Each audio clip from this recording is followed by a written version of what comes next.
iniciar a gravação, colocar aqui a tela do nosso estudo.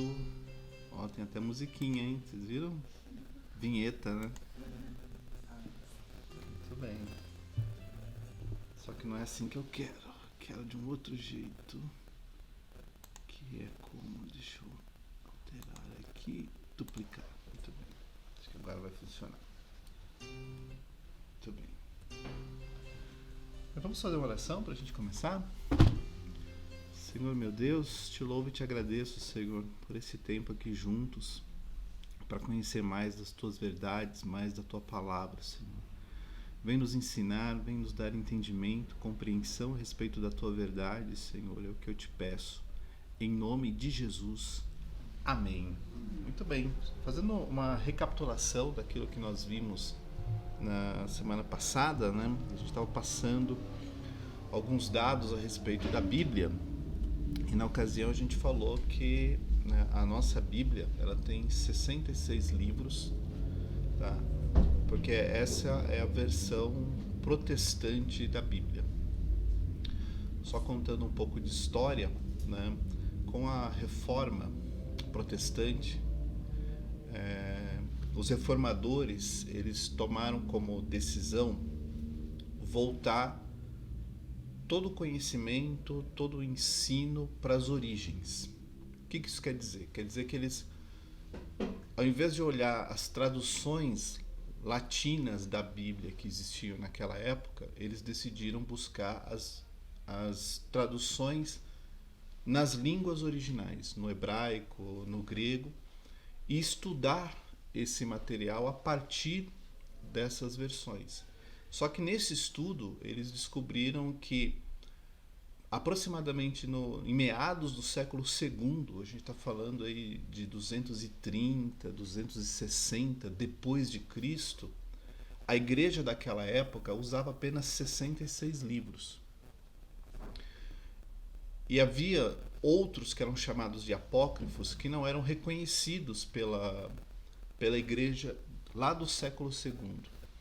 Então a decisão dos reformadores é: vamos usar o que a gente usava na origem, né? Então essa volta às origens que a história conta, né? Principalmente a história da igreja conta, tem a ver com vamos usar aquilo que se usava lá no comecinho da igreja. No comecinho da igreja eram quantos livros? Eram 10, eram 12 ou eram 100? Eles descobriram que eram 68. Na próxima aula a gente vai falar de como que se chegou em 66, né? A gente vai contar como que chegou em 66, mas eles decidiram, então vamos ficar com 66. Nesta ocasião, a Igreja Católica criou um movimento chamado Contra-Reforma, que era um movimento para se opor à Reforma Protestante. E nessa, eles tinham algumas doutrinas que a Igreja Católica ensinava que não encontrava reforço nos 66 livros. Então o que eles fizeram? Eles trouxeram esses livros apócrifos, que a gente vai falar disso só na semana que vem, né? Porque esses outros livros endossavam essas doutrinas que a igreja estava ensinando na época. Então, por que a nossa Bíblia tem uma quantidade e a Bíblia Católica tem outra quantidade? É porque a Igreja Católica, neste movimento chamado de Contra-Reforma, trouxe para dentro da sua Bíblia os livros que, de certa forma, endossavam as doutrinas que a igreja da época, né, ensinavam para os seus membros, né? Esse movimento ele existe até hoje, então a Bíblia Católica continua tendo mais livros que a Bíblia Protestante, mas o porquê da gente ter 66 e os católicos terem mais está muito relacionado com uma decisão que a Igreja Católica tomou de mostrar que aquelas doutrinas que os protestantes da época apontavam como erradas tinham uma base, né, em livros que a igreja usava no passado, que eram esses chamados livros apócrifos. Paro por aqui porque a gente vai voltar nesse assunto semana que vem, então só para dar uma ideia do porquê. Mas continuando, a Bíblia tem 2 testamentos, ela não começou dessa forma. Na época de Jesus, na época de Paulo e de Pedro, não tinham 2 testamentos. Tinha só os 39 livros que hoje nós chamamos de Antigo Testamento. A Bíblia que Jesus tinha para suas leituras na sinagoga, quando ele ia numa sinagoga, ou os apóstolos, quando, né, principalmente, né, se você pegar o livro de Atos, Paulo sempre quando chegava numa cidade, ele ia para uma sinagoga. E lá na sinagoga, quando eles tinham que ler as escrituras, o que eles liam eram os 39 livros que hoje nós chamamos de Antigo Testamento. Os 27 livros, eles apareceram ao longo desse período chamado século I, que são os evangelhos, as cartas de Paulo, o Apocalipse, as cartas gerais. Quando o evangelho estava sendo pregado, principalmente no começo ali, logo nos primeiros 5 anos, não tinha Novo Testamento. O que eles sabiam era aquilo que as testemunhas que vivenciaram os fatos falavam para eles, e também aquilo que as profecias do Antigo Testamento falavam a respeito de Jesus. O primeiro evangelho que surgiu desse chamado Novo Testamento foi inclusive o de Marcos. Não foi nem Mateus que escreveu o primeiro. Quem escreveu o primeiro foi Marcos. Tá? E o último evangelho a ser escrito daqueles 4 que a gente tem, né, foi João. Então João, quem escreveu o último testamento, o último evangelho desses 4 que a gente tem. Né?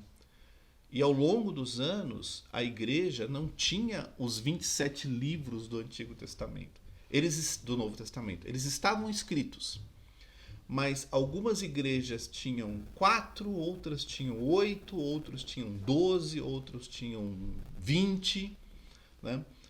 E aí o que eles faziam? Eles circulavam esses livros entre si para que de uma forma as igrejas soubessem aquilo que os apóstolos tinham deixado como escritos, como livros. E foi entre o ano 230 e 260, eu não tenho certeza dessa data, mas foi numa ocasião como essa, que começou-se a circular uma lista de 27 livros que eles foram reconhecidos como, né, livros autênticos, né, livros realmente escritos pelos apóstolos, escritos pelos companheiros dos apóstolos. Porque, por exemplo, Lucas não era um apóstolo. Assim como Marcos também não era um apóstolo.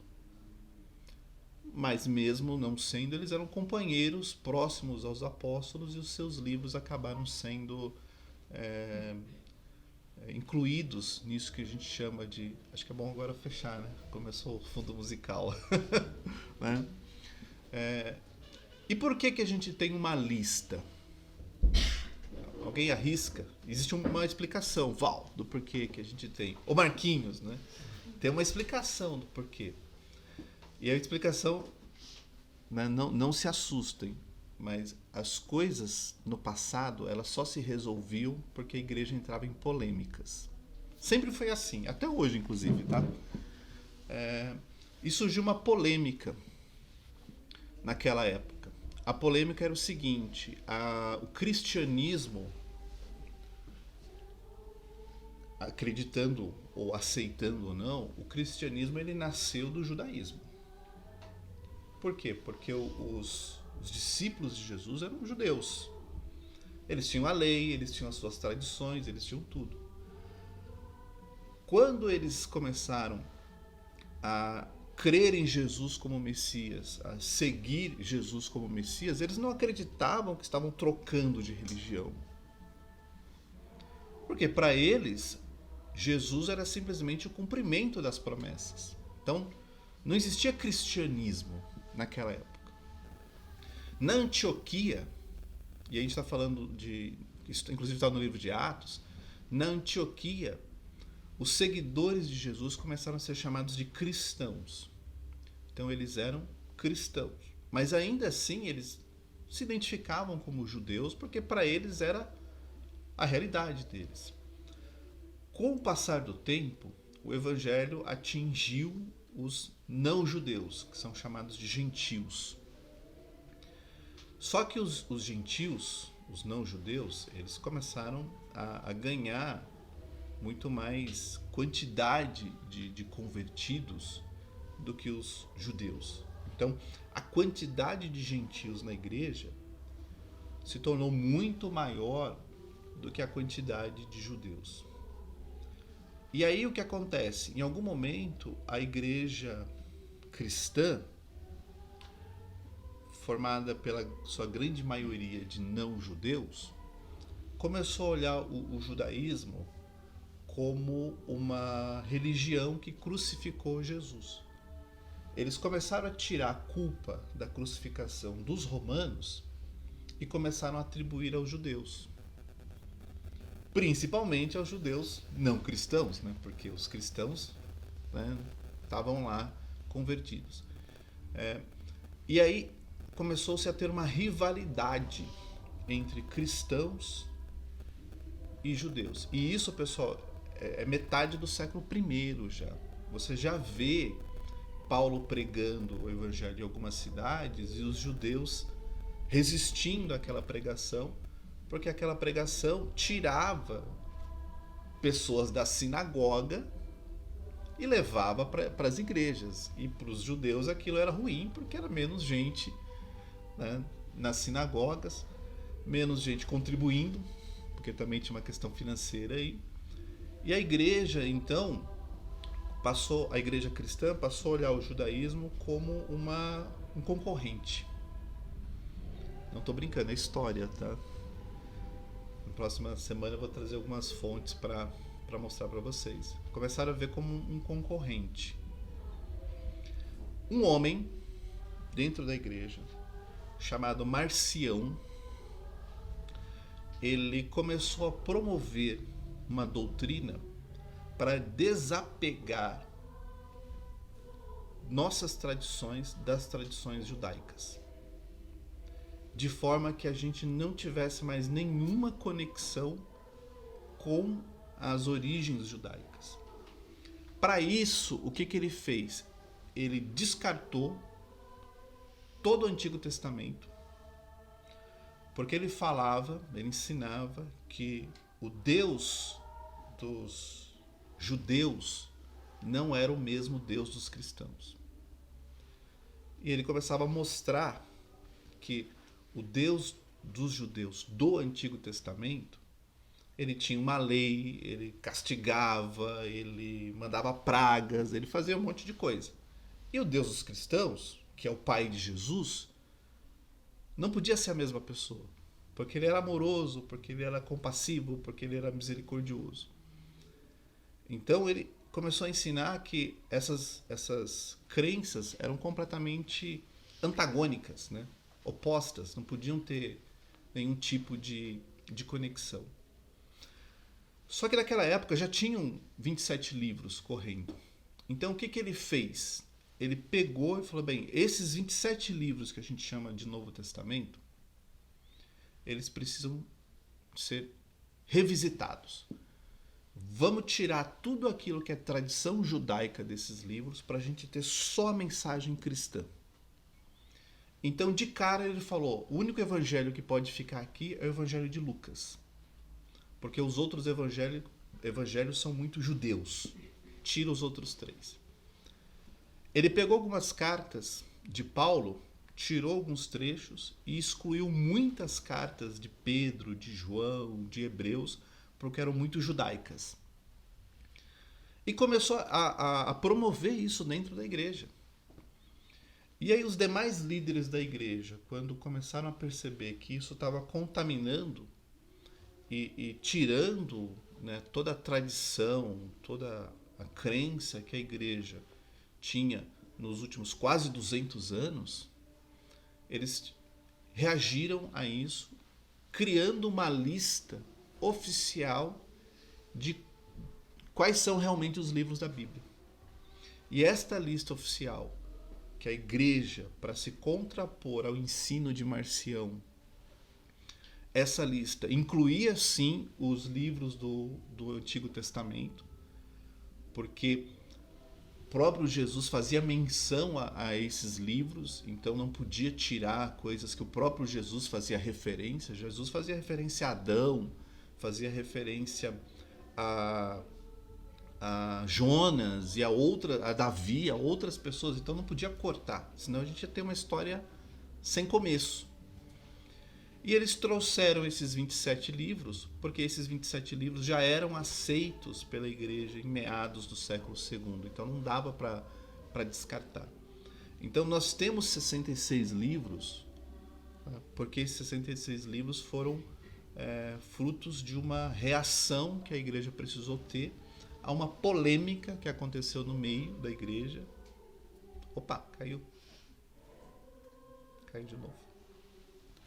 Eu não sei se está gravando, se parou de gravar, mas vamos continuar aqui no escurinho até resolver o que aconteceu. Ainda bem que tem uma luz de emergência ali, né? Para resolver essa polêmica, então a igreja definiu que esses 66 livros, que a gente vai ver ali daqui a pouquinho, eles são então os livros que a igreja acredita como palavra de Deus. Outra coisa a respeito disso, a igreja não tinha uma organização central, não tinha um líder central. Nesta época que nós estamos falando, a igreja naquela época ela era controlada pelos bispos e cada cidade tinha o seu bispo. Deixa eu ver como que eu coloco aqui de novo o mouse pra gente. Aqui, não tô vendo a setinha. Tem uma setinha aí, né? Tem lá em cima. Muito bem, tá aí, né? Agora sim. Então, esses bispos fizeram um colegiado, fizeram uma reunião, porque esta polêmica de Marcião estava se espalhando pela igreja, começou em Roma, mas estava indo para tudo quanto é lugar, e eles bateram o martelo e falaram: não, o que nós acreditamos como igreja de Cristo é nisto aqui, este livro é a palavra de Deus como nós cremos, é formada por estes livros, e é assim que a gente vai ensinar e vai acreditar. E aí essa polêmica então foi abafada e a igreja passou então a acreditar e seguir esses 66 livros. É um período longo e é engraçado porque 1400 anos foi só para o Antigo Testamento. O Novo Testamento foi menos de 100 anos. Menos de 100 anos os 27 livros já tinham sido escritos.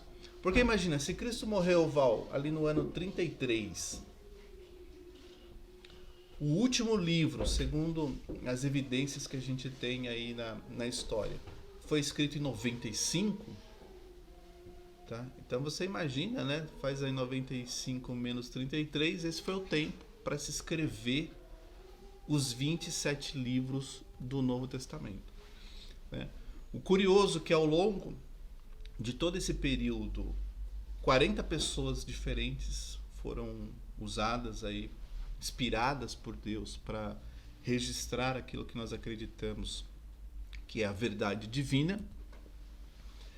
E nunca esqueça que a Bíblia não nasce no português nem no inglês, ela começa com línguas bem antigas, que são bem diferentes das línguas, das versões faladas hoje. O grego que você vê aqui não é o mesmo grego que é falado hoje na Grécia, até porque esse grego aqui é chamado de grego koiné, que é um grego mais popular, mais simples, porque era o necessário para se comunicar em todas as partes do Império Romano. O Império Romano não falava grego, falava latim, porque o latim era a língua oficial de Roma. Mas como a Grécia havia conquistado muitas regiões, o Império Romano preferiu manter o grego como um idioma comercial, porque aí ele poderia falar com todos os súditos do Império Romano em todas as partes. Mas não era o mesmo grego que se ensinava nas escolas filosóficas de Platão, de Aristóteles, porque aquele grego era um grego clássico, era um grego mais difícil de entender, mais sofisticado. O grego que Jesus falava era um grego popular, um grego chamado koiné. A gente tem um paralelo hoje. Hoje a gente tem dois tipos de inglês. A gente tem o inglês e a gente tem um negócio chamado inglês simplificado, que é muito difundido dentro do mundo corporativo, porque aí você tira algumas sofisticações que o inglês tem para que todas as pessoas não nativas consigam entender. Então isso que a gente tem no mundo corporativo, desse inglês simplificado, é o mesmo que acontecia na época de Jesus, mas lá era chamado de koiné, né, de inglês popular, ou aliás, grego popular. Né? Continuando, né, aqui está uma das coisas mais fantásticas, incríveis, sensacionais das escrituras, que independente do livro que você está lendo, o ponto central desse livro é Cristo. Não necessariamente a palavra Cristo ou a pessoa de Cristo vai aparecer nos 66 livros. Esther, por exemplo, se você ler o livro de Esther, em nenhum momento Esther faz menção à palavra Deus. Não existe a palavra Deus no livro de Esther. Não existe. Mas então o que isso quer dizer? Isso quer dizer que a ideia da pessoa de Cristo, do que ele faria, do que ele traria, do que ele falaria quando viesse ao mundo, já era pré-configurado em cada um dos livros da Bíblia. Por exemplo, a ideia que a gente vê no livro de Ruth, do resgatador, Boaz, resgatador, né?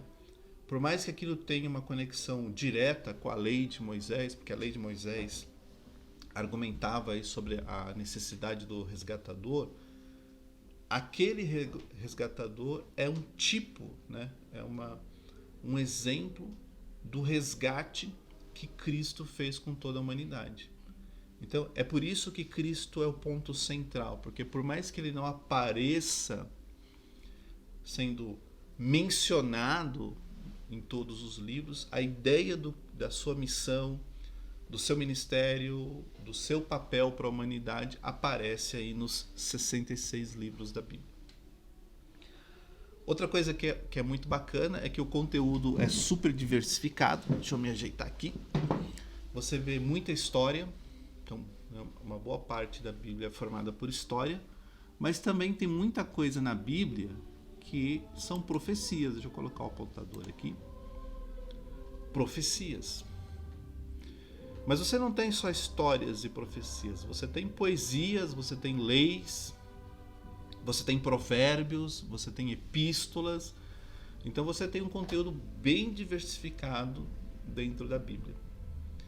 E o bom nisso tudo é porque tem alguns elementos lá dentro que fazem com que a Bíblia seja extremamente importante. Deixa eu pegar aqui meu celular para ficar de olho no tempo.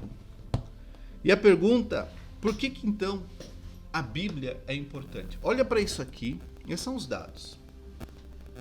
São dados. Aqui não tem nada subjetivo, é objetivo mesmo. Tem lá, você vai contar, vai ser 66 livros, a história diz a quantidade de pessoas, os idiomas, né? Você vai concluir que Cristo realmente é o ponto central, você vai ver que esse conteúdo é diversificado, mas a pergunta que fica é por que? Deixa eu avançar. Por que a Bíblia é importante? Marquinhos. Não veio? Então, Val, por que a Bíblia é importante? A Bíblia é importante porque a gente, lendo a Bíblia, a gente tem um rumo de seguir a Jesus. Muito bom. Mas e os outros livros sagrados que a humanidade reconhece aí fora? Eles também são importantes, pelo menos para os seguidores daquelas religiões. O que faz o nosso livro ser importante? Mas e os outros, né? Os outros chamados livros sagrados? Como que a gente acomoda essa ideia aí? Porque o Alcorão, a Torá, porque parte da Torá está aqui, né? Então tá mais fácil. Mas tem outros livros que são reconhecidos também como sagrados. O que tem diferente do nosso comparado com o deles? Pensa um pouquinho. É uma pergunta difícil, mas é uma pergunta cuja resposta nós precisamos saber. O bacana nisso tudo é que quem define a importância da Bíblia é a própria Bíblia. Olha que coisa engraçada, né? Então, não é nós que damos a importância para ela. Ela mesma, né? Falando de uma entidade, né? Óbvio, né? Mas na própria Bíblia existe uma reivindicação da sua importância, da sua superioridade. E a gente vê isso em dois trechos. O primeiro trecho... vou falar disso daqui a pouquinho, tá? Então, mas antes de a gente chegar nessa importância, deixa eu mencionar isso aqui. Isso aqui a gente passou na aula anterior, né? A primeira coisa que a gente precisa olhar, e aqui, pessoal, é um pouco de desfazer certos preconceitos que as pessoas têm com relação à Bíblia, tá? A Bíblia não conta a história de extraterrestres. Não conta. A história que está lá é a nossa história. Somos nós ali. Nós como humanidade, né? Não nós como indivíduos, porque a gente está aqui não há 3.000 anos atrás. Mas ali é a nossa história. Aquelas pessoas são exatamente como nós somos. Não tem nenhuma diferença entre elas e nós. Elas tinham seus medos, elas tinham seus interesses, elas pagavam boleto, né? Elas também ficavam doentes, elas também precisavam trabalhar para poder trazer o sustento, elas também tinham que defender suas famílias, né? Elas tinham suas leis, elas tinham suas dificuldades, tinham os mesmos preconceitos que a gente tem hoje. Então, os preconceitos que você vê no século XXI, eles já existem desde aquela época, eles não foram inventados agora, eles talvez só tinham outros nomes ou maior ou menor grau de influência dentro da sociedade. Mas, gente, é a nossa história ali. E é por isso que ela é tão impressionante, porque você tem a condição de se ver nessa história.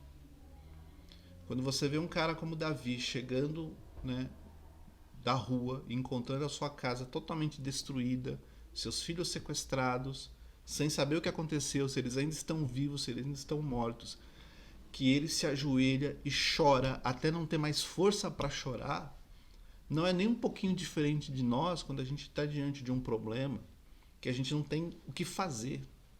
Quando a gente, de repente, está vendo um familiar se destruindo e a gente não tem como ajudar, né? E aí o máximo que a gente faz é chorar, é lamentar, reclamar. É a mesma coisa. Ou quando você vê uma pessoa como o Jó, que tinha tudo, e daqui a pouco esse tudo vai embora, e ele fica doente, com a família arrasada, destruída, e os amigos ainda falando no ouvido dele, de que ele que deve ser o culpado pela sua própria desgraça, não é nem um pouco diferente da gente, né?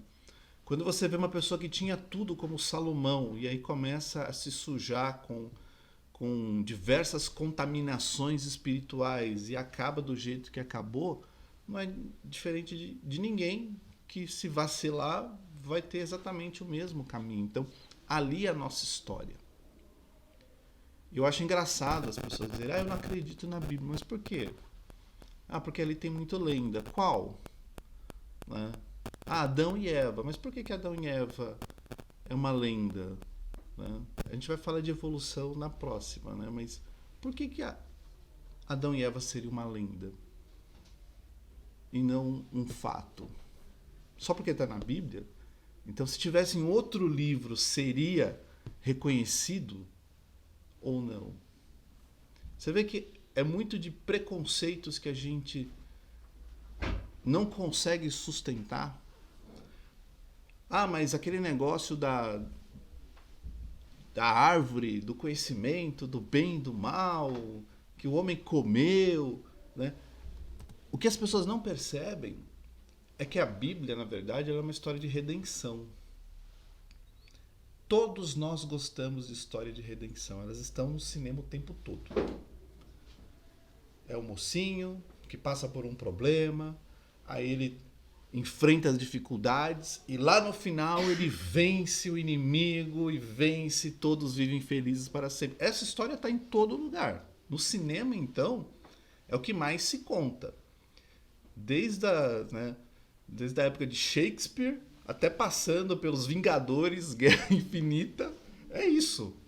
Sempre tem uma história de redenção. A única coisa que a gente não percebe é que a Bíblia é exatamente o mesmo tipo de história. A gente cai e lá na frente a gente levanta para ter um novo céu, uma nova terra. E as coisas velhas passaram. Não tem mais morte, não tem mais medo, não tem mais pecado, não tem mais nada. Então é só uma história de redenção impressionante que mexe com a gente. Então, desconstruindo certos preconceitos que as pessoas têm, tá aqui 2 pontos importantes que fazem com que a gente pense.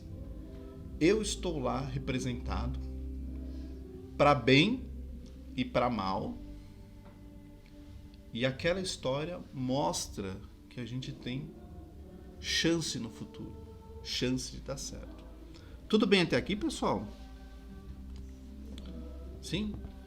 Agora eu volto, né? Não perguntando por que ela é importante, mas por que ela é um livro especial, se a gente tem na humanidade outros livros chamados de livros sagrados. E eu falava para vocês que tem 2 trechos dentro da própria Bíblia que endossam isso. O primeiro está aqui, ó. É o profeta Isaías sendo usado por Deus para trazer uma palavra de Deus, dizendo o seguinte: que desde o princípio anuncio o que há de acontecer, e desde a antiguidade revelo as coisas que ainda não sucederam. Eu digo, o meu conselho permanece em pé e farei toda a minha vontade. Guarda isso aqui, pensa um pouquinho, porque não é só esse trecho.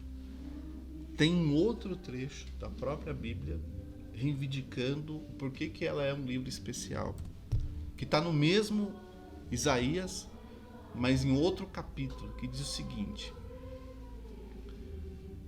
exponham a sua causa, diz o Senhor, apresentem as suas razões, diz o rei de Jacó. Só fazendo uma pausa aqui, esse versículo é Deus falando e exigindo que os outros deuses se manifestem. Então é Deus falando contra os outros deuses. Aproximem-se e anunciem-nos as coisas que hão de acontecer. Conte-nos as profecias anteriores para que as examinemos e saibamos se elas se cumpriram, ou falem-nos a respeito das coisas futuras. Anunciem-nos as coisas que ainda hão de vir, para que saibamos que vocês são deuses. Façam alguma coisa, seja boa ou seja má, para que fiquemos com medo e juntamente o veremos. Isaías, usado por Deus, como Israel estava muito imerso na idolatria, adorando outros deuses, esse é chamado de o desafio de Deus, tá?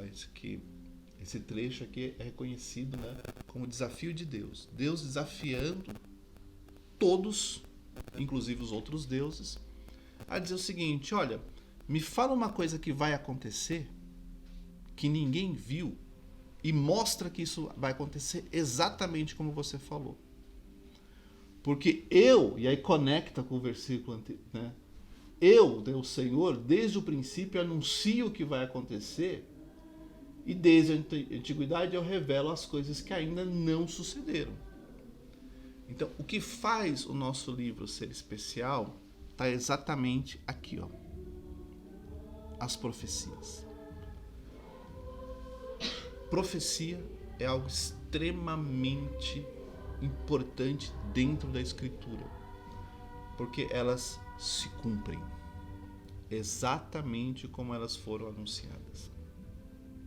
É isso que faz o nosso livro especial. Alguém poderia dizer, mas o livro tal também é sagrado, também é divino, porque as pessoas daquela religião acreditam dessa forma, elas pensam dessa forma.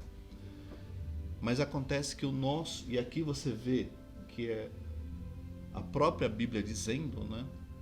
Isaías sendo usado para mostrar isso. A diferença aqui é que aquilo que está escrito vai acontecer.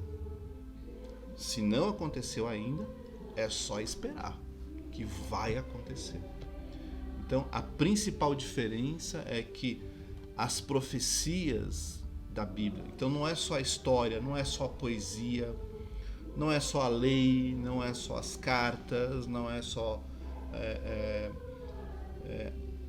os outros conteúdos que a gente tem dentro das Escrituras. As profecias, elas são extremamente importantes, porque uma vez dito, vai cumprir. Essa é a principal diferença. É por isso que o nosso livro é especial. Porque é o único livro que você lê e espera, porque aquilo vai acontecer. Vai acontecer. Tudo bem até aqui, pessoal? Vou fazer uma pausa. Aproveitar que a gente está com a internet aqui. Eu não sei se vocês conhecem ou não, mas eu vou entrar aqui no YouTube.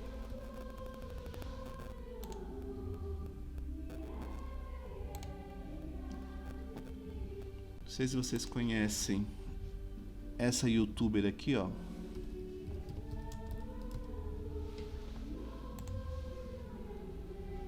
Alguém conhece? Conhece? Né? Aqui ela trouxe, ela é uma brasileira que mora lá, né, em Israel, tem a família dela tá lá, e ela conta algumas coisas de Israel, muita coisa histórica, muita coisa da atualidade.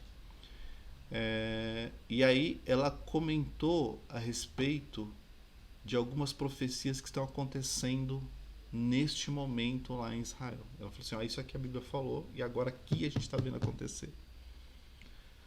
Uma delas, eu não vou tocar, né, o vídeo é um pouco longo, mas depois vocês podem explorar. Uma delas fala a respeito do Mar Morto. Depois, se não der tempo aqui, eu não vou achar esse no detalhe, mas em alguns lugares já começa a perceber a vida brotando dentro do Mar Morto. Peixe, por exemplo. Tá? Coisas que Israel tinha no passado voltaram a aparecer. Nesse vídeo aqui que ela está falando aqui, o milagre da tamareira de 2000 anos atrás, ela vai contar uma história de que os romanos, eles cercaram uma das últimas fortalezas que Israel tinha, isso é mais ou menos o ano 70, e o povo de Israel que se rebelou e fugiu para essa fortaleza, eles falaram o seguinte: os romanos não vão nos conquistar, porque eles não vão tirar o direito nosso de escolher entre a vida e a morte. Eles podem levar tudo que a gente tem, mas o nosso direito de vida e morte nós vamos escolher. E eles morreram, se mataram, foi um suicídio coletivo. Só que o que eles fizeram? Eles deixaram muita comida, muito dinheiro, para mostrar para os romanos que eles não morreram porque morreram de fome, por falta de recurso. Eles morreram porque eles eram livres para escolher entre viver e morrer, e escolheram morrer. E aí o que acontece? Aqui nesse vídeo fala das tamareiras. Uma coisa que pouca gente sabe, que quando Israel, a terra de Canaã, é chamada de a terra que mana leite e mel, o mel não é o mel de abelha, mas é o mel das tâmaras, que produz um líquido tão doce, e as tâmaras tinham sumido de Israel. E quando eles estavam explorando essa fortaleza que ela está andando aqui, encontraram sementes de tâmaras e eles ficaram impressionados porque aquelas sementes ainda podem germinar. Então, assim, voltando aqui para o tema da aula, a grande diferença é que as profecias que a gente vê na Bíblia, elas acontecem exatamente como foram mencionadas. Então, isso é incrível. Não é aquela profecia que você precisa de um intérprete que vai trazer um sentido que só ele consegue discernir. Nostradamus, para ser bem claro. Não é Nostradamus, aquele monte de símbolos, elementos que só quem é especialista em Nostradamus consegue discernir. Não, aqui o pessoal vai e fala. Então, essa é a principal diferença entre que a gente tem da nossa Bíblia. A profecia, a palavra profética. Para terminar, né, a gente pode imaginar por que tem tantas versões da Bíblia. Porque se você parar para pensar, você tem... E aqui vai acontecer uma coisa bem curiosa. Vocês vão ver na tela lá do projetor o texto que eu vou ministrar, mas vocês vão ver que o texto que eu vou ler é diferente daquele que você está vendo na tela. Porque o texto que está na tela é uma versão e o texto que eu vou ler é uma outra versão. E a pergunta é, por que a gente tem tantas versões? Porque tem bastante versão da Bíblia. E aí, Val? A Bíblia na linguagem de hoje, a Bíblia viva. Por conta da forma em que a gente não tem a tradução da Bíblia. Sabe, pessoal? Acho que eu estou terminando, eu sei que a gente já passou um pouquinho do horário, mas só para fechar o raciocínio, o que você tem não é uma tradução da Bíblia. A gente não tem tradução da Bíblia. O que a gente tem é a versão. Porque tem palavras das línguas originais que a gente não consegue nem explicar o que significa. Eu vou trazer um exemplo na próxima aula para poder ilustrar. Às vezes tem uma palavra no grego que a gente não consegue traduzir aquela palavra.